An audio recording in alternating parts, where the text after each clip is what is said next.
کہ ایک جگہ وہاں ہے جہاں ذبح کیا گیا وہاں خون پڑا ہے، اور جہاں اس کو صاف کیا گیا وہاں فرش پڑا ہے، تو کم از کم یہ ایک تو میرے خواب کی بات پوری ہو گئی کہ من بین فرس و دم کہتے ہیں۔ اور اس کے بعد کہتے ہیں جب اس ایریے میں میں آیا تو میں کیا دیکھتا ہوں کہ ایک کوا جو ہے ایک جگہ بیٹھے ہوئے ٹھونگے مار رہا ہے۔ میں نے اس پہ جب نظر ڈالی تو وہ بالکل اسی طرح کا کوا تھا جو مجھے خواب میں دکھایا گیا کہ اند نقرۃ غراب الاسم، کہ سارے پر سیاہ ہیں اور ایک پر سفید ہے۔ اس جگہ پر بھی میں نے جلدی سے نشان لگا لیا، اور اس کے ساتھ جب میں نے دیکھا تو ایک چھوٹی چھوٹی چیونٹیوں کا گڑھ تھا، وہاں سے راستہ جا رہا تھا، وہ مجھے کریا یعنی بستی نملا کی چیونٹی کی بستی بھی مل گئی۔ وہ ساری علامات مجھے مل گئیں۔ تو میں نے اپنے بیٹے سے کہا کہ بیٹا معلوم یہ ہوتا ہے کہ اللہ نے ہماری بات سن لی، کہ اللہ ہمیں وہ اعزاز دینا چاہتے ہیں زمزم کا۔ اب جگہ معین ہو گئی ہے، لیکن خدائی تو بہت بڑی چیز ہے، کوئی آسان کام تو پھر بھی نہیں تھا۔ لیکن نے کہا کہ ٹھیک ہے اب کام کی ابتدا کرتے ہیں۔ دوسرے دن عبد المطلب کہتے ہیں کہ میں آیا اور میں نے اپنے بیٹے کو ساتھ لیا اور زمزم کی کھدائی شروع کی، تو قریش سارے اکٹھے ہو گئے۔ انہوں نے کہا بھی عبد المطلب یہ کیا بات ہے، ہم تمہیں اکیلا تو نہیں کھودنے دیتے، یہ تو ناممکن۔ بھئی یہ اتنا بڑا شرف جو ہے زمزم کا تم لے جاؤ، یہ ناممکن ہے۔ حتیٰ کہ وہ جناب قتال پر بھی تیار ہو گئے، لیکن عبد المطلب نے اپنے بیٹوں سے کہا کہ تم قریش کو روکو، تم ان کو جھگڑے میں روکتے رہو، میں جب تک کھدائی کرتا رہوں۔ اب جگہ تو معین مل گئی ہے نا ہمیں کہ زمزم یہاں ہے۔ تو مورخین نے لکھا ہے کہ وہ ابھی جھگڑا کرتے رہے، کچھ باتیں کرتے رہے، کچھ روکتے رہے، کچھ بات لمبی کرتے رہے، اتنے میں وہاں پانی کے آثار ملنے شروع ہوئے تو عبد المطلب نے اللہ اکبر کا نعرہ بلند کیا، حالانکہ مشرک ہے، عبد المطلب مشرک ہے، لیکن اب زمزم جب مل رہا ہے تو نعرہ اللہ اکبر۔ تو یہ ان کی زبانوں سے اللہ کے نعرے بلند کروانا، ان سے زمزم کے بارے میں اتنا جنون پیدا کرنا کہ اپنے بچوں کو دینے کے لیے بھی وہ تیار ہو جائیں۔ وجہ کیا تھی کہ وہ اصل سلسلہ جو جڑ رہا ہے کہ جیسے اللہ نے زمزم کو پورے عالم کے لیے پیدا کیا، محمد مدنی کو بھی پورے عالم کے لیے پیدا کیا، جیسے زمزم کو اسماعیل کے قدموں سے پیدا کیا، میرے مدنی کا سلسلہ نسب بھی سیدنا اسماعیل سے ملتا۔ تو یہ سارے سلسلے جو جوڑے جا رہے ہیں تو مگر معلوم ہوتا ہے نا کہ وہ تقدیر ان موتیوں کو پرو رہی ہے، یہ اتفاق نہیں۔ اب جناب جب زمزم کے پانی پر اللہ اکبر کا نعرہ بلند ہوا تو قریش نے کہا کیا بات ہے؟ انہوں نے کہا دیکھو اب تو میں نے ڈھونڈ لیا بھائی، اب تم کیوں؟ انہوں نے کہا کہ نہیں،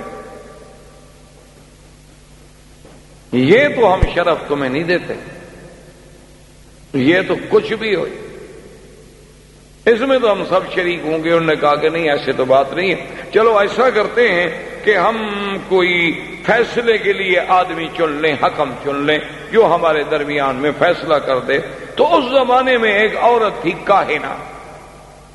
کاہن وہ ہوتے تھے جو لوگوں سے الگ تھلگ رہتے تھے، غاروں میں، پہاڑوں میں، اور جنوں کے ساتھ ان کے تعلقات ہوتے تھے، اور جن خبریں لاتے تھے غیب کی اور وہ لوگوں کو خبریں دیتے تھے، ان کو کاہن کہا جاتا تھا۔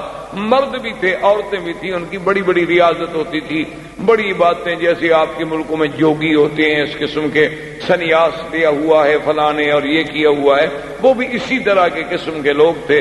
تو وہ کاہن جو تھا ایک کاہنہ عورت تھی، لیکن تھی وہ مدینہ منورہ، جس پر ان کا اتفاق ہوا کہ کاہنۃ بنی سعد جو فیصلہ کر دے ہمیں قبول ہو۔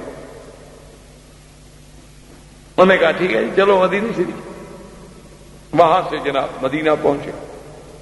اب جب مدینہ پہنچے تو انہیں پتہ چلا کہ وہ تو خیبر گئی ہوئی ہے۔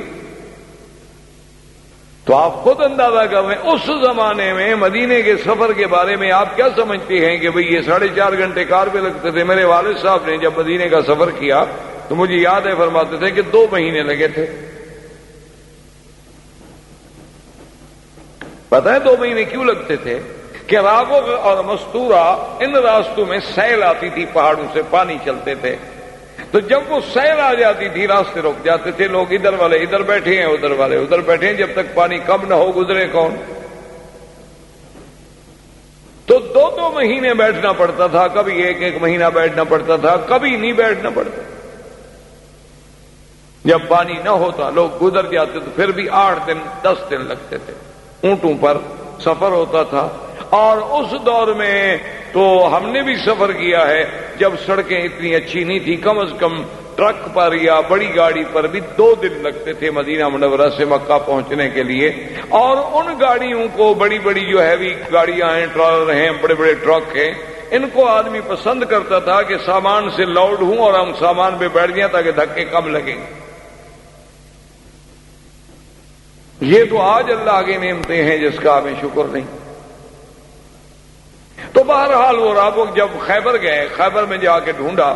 اچھا، خدا کی قدرت ہے کہ وہاں جس علاقے میں یہ اترے تو ایک جگہ ایسی آ گئی کہ پانی نہ ملے۔ اب سب قریش جو گئے ہوئے تھے انہوں نے کہا بھی اب یہی ہے کہ جلدی سے قبریں شبریں کھود لو، مرنا تو ہے۔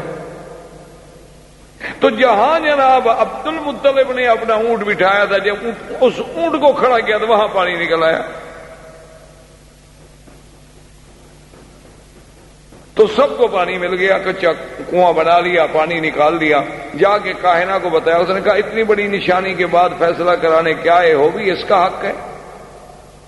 اب فیصلے کی باقی کیا بات رہ گئی ہے کہ زمزم بھی اسی کو ملا، جب تم مر رہے تھے تو پانی بھی اسی کی وجہ سے تمہیں ملا، تو یہ تو قدرت کا اشارہ ہے کہ بھئی زمزم کا سقایا جو ہے وہ عبد المطلب کے خاندان میں رہے گا اور کسی کا حق نہیں ہوگا۔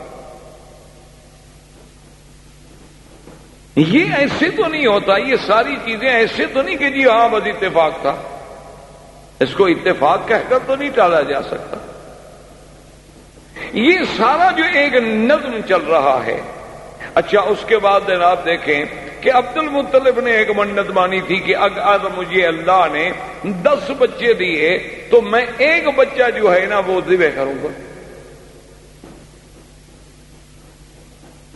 کیوں؟ اس وقت فخر سمجھا جاتا تھا نا کہ بھئی سردار جب آئے اس کے پیچھے 10 بچے ہوں، کثرت اولاد جو ہے یہ بہت بڑا اعزاز سمجھا جاتا تھا۔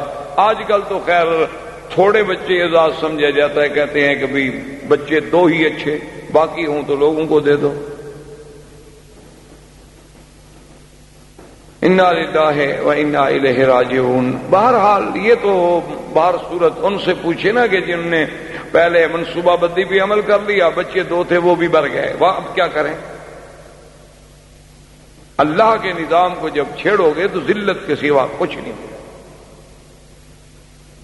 باقی تم چاہو کہ ہم بچے کم کر لیں گے، فرعون بچوں کو گولیاں چلا کے نہیں کم کر سکا تو تم گولیاں کھلا کے کہاں روک سکتے ہو؟ جس میں پیدا ہونا ہے وہ تو ہوگا۔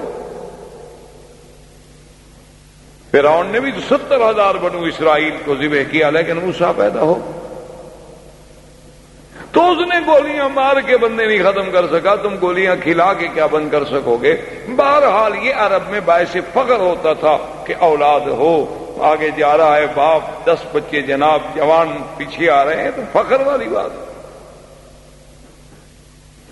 تو بہر صورت بڑی لمبی بات ہے، ان کو 10 اولادیں ہو گئیں، ان کے 10 بیٹے، یہ 11واں حارث تھا، اور سب سے چھوٹا بیٹا عبداللہ تھا جو حضور صلی اللہ علیہ وسلم کے والد، اور سب سے خوبصورت۔ آپ اندازہ کریں کہ بھی کہاں عبد العزا، اس وقت کے نام کیا ہوتے تھے؟ عبد العزا، عبد اللات، عبد المنات، عبد المسیح، اور کہاں عبداللہ؟ یعنی اس نام کا جو چناؤ ہے، کیا یہ بھی ایسی ہے کہ مشرکین جن لوگوں کا تعلق بھی اپنے آلہہ سے ہے، اللہ کے ساتھ عقیدہ ہی نہیں، لیکن وہ نام رکھیں عبداللہ؟ کیوں؟ کو قدرت رکھوا رہی ہے نا کہ میرے مدنی کا باپ بنے، اس کا نام تو کافروں والا نہ ہو۔ یہ اللہ کا نظام تھا نا، کوئی آپ نے تو نام نہیں رکھا نا، ہم نے تو نام نہیں رکھا۔ یہ کوئی نظام ہے جو اس قدرت کا جو یہ اسباب پیدا کرتی چلی جا رہی ہے کہ جوں حضور کے قریب آ رہے ہیں نام کا بھی خیال ہو، نسب کا بھی خیال ہو۔ یعنی اس سے بڑی بات ہو سکتی ہے کہ حضور پاک نے فرمایا کہ حضرت آدم سے لے کر حضرت اسماعیل سے لے کر میرے ابا عبداللہ کے گھرانے تک اللہ نے ایسی حفاظت کی ہے کہ ہمارے کسی اتنی بڑی حضرت اسماعیل سے لے کر حضرت یعنی اسماعیل کے بعد عبداللہ تک ہماری اس پوری لڑی میں کہیں عورتوں میں گناہ نہیں آیا، کسی عورت نے گناہ نہیں کیا۔ تو یہ سارا ایسی باتیں یا اللہ کی تقدیر کے فیصلے۔ اب سب سے خوبصورت بیٹا عبداللہ ہے، اور جب جناب وہ بڑا ہو گیا تو عبد المطلب تو اپنی بات پہ قائم ہے، اس نے کہا آ گیا جناب وہ راہب کے پاس، اپنے کاہن کے پاس جو کعبہ شریف میں رہتا تھا ان کا کاہن، اور اس کے پاس ہے۔ اس نے کہا میں نے تو منت مانی تھی کہ بیٹے کو ذبح کرنا ہے، لہذا چونکہ میرے بیٹے ہیں 10، میرے بیٹے 11 ہیں، لہذا تم پورا اندازی ڈالو کس بیٹے کا نام نکلتا ہے۔ تو اس وقت ہر بچے کا نام ایک لکڑی پہ لکھا گیا، وہ ازلام ڈالتے تھے، ایسے لکڑیاں ڈالتے تھے کہ جس کی لکڑی ظاہر ہو جائے گی سمجھو اس کا قرآن نکل آیا۔ اب جب انہوں نے ڈالا تو قرآن نکل آیا عبداللہ کا، اور عبد المطلب کہتے ہیں میں دعا مانگ رہا تھا کہ اللہ میرے کسی بچے کا قرآن نکلے لیکن عبداللہ کا نہ نکلے، کیونکہ عبداللہ انہیں بہت محبوب تھا، لیکن قرآن عبداللہ کا نکلا ہے۔ عبد المطلب نے کہا کہ بھی پھر ذرا ڈالو، پھر قرآن اندازی کی گئی، پھر قرآن عبداللہ کا نکلا ہے۔ عبد المطلب نے کہا پھر قرآن ڈالو، پھر قرآن ڈالا تو پھر عبداللہ کا نکلا ہے۔ جب تینوں دفعہ عبداللہ کا قرآن نکلا تو عبد المطلب نے کہا کہ بس اب تقدیر کا فیصلہ یہی ہے، میں اپنی منت کو پورا کروں گا۔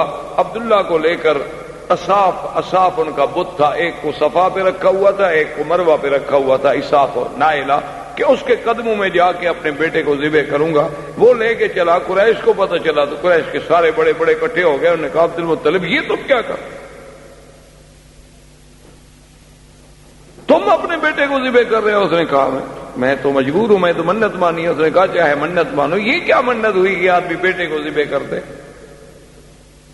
اس نے کہا کہ نہیں ایسے تو میں نہیں مانتا، چلو ایسا کرتے ہیں کہ پھر اسی کاہنہ کے پاس جاتے ہیں، وہ جو فیصلہ کرے۔ مشرکین مکہ کی یہ بڑے بڑے جو تھے سارے پھر کاہنہ کے پاس آئے، اسے حکایت سنائی گئی۔ اس نے کہا اچھا مجھے یہ بتاؤ اگر تم سے کوئی آدمی مر جائے تو اس کی دیت کتنی ہے؟ اس نے کہا 10 اونٹ۔ اس نے کہا اچھا ایسا ایک طرف رکھو 10 اونٹ اور ایک طرف رکھو عبداللہ کا نام، اگر قرآن نکل آئے اونٹوں کا اونٹ ذبح کر دو، عبداللہ کو چھوڑ، دیت ادا ہو گئی، تمہاری منت پوری ہو گئی۔ اور اگر نکل آئے قرآن عبداللہ کا تو پھر 10 اونٹ اور بڑھاؤ۔